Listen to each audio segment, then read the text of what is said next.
রেলের কিছু সে ছিল তাদের কিছু কর্মচারীদের আমরা বেশ কয়েকদিন আগেই আমাদের তাদের যৌক্তিক যে সেগুলো আমরা দিয়েছি। তারপরে তারা কেন করেছে এটা তাদের ব্যাপার। কারণ হয় কি, প্রত্যেকেরই দাবি দেওয়া, একাধিক দাবি দেওয়া থাকে, তাই না? তারা বলেছে এই দিতে হবে, ওভারটাইম অ্যালাউন্স দিতে হবে, পেনশন। আমরা যতটুকু আমাদের সম্পদের সেটা আমরা বলেছি, অন্যরা সংস্থা আমরা যেভাবে দিচ্ছি আমরা দিয়েছি। এতে তো মোটামুটি আমার মনে হয় এটা যুক্তি ছিল এবং আমরা দিয়েছি সুবিধা। এখন যদি তারা বলে আরো সবগুলো একসাথে দিতে হবে, তা আপনারা বুঝতে পারেন অর্থের সংকুলন তো আমার করতে হবে।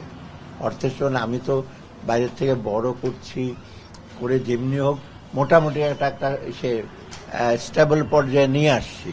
অতএব এখন যদি অন্য অন্য দাবি দাওয়াগুলো এগুলো দরকার হলে মন্ত্রণালয় এসে করবে।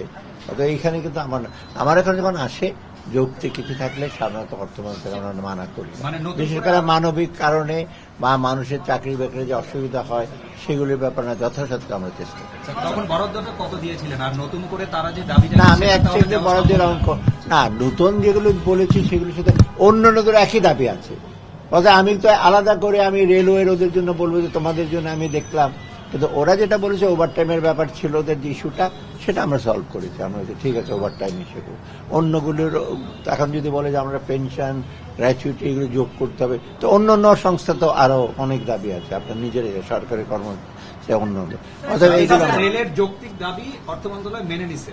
মানে যেটা আমাদের কাছে একটা ছিল ওভারটাইম মেনে আমরা অলরেডি সার্কুলার ইস্যু হয়ে গেছে, এটা আমরা বলেও দিয়েছি। ওদের কি কি দাবি আছে এগুলো সম্প্রতি হয়েছে সার্কুলারটা নাকি আগে থেকে? না না, আমরা এই 8-10 দিন আগে। এখন আমরা ডিসিশন নেই না। স্যার কেউ কেউ বলছে যে সিদ্ধান্ত ঘোষণার পরও সিদ্ধান্তকে সরে আসছে সরকার। ঘোষণা কে দিল? তবু মহার্ঘবতা আপনারাই দিয়েছেন। কে দিয়েছে ঘোষণা আমি জানি না। অর্থ মন্ত্রণালয়ের কাছে আসলে তো অর্থ মন্ত্রণালয় বলবে দেবো কি না দেবো কত, তারপরে ঘোষণা দেবে। গেছে, আমরা তো এখনো ঘোষণা দিইনি। আমি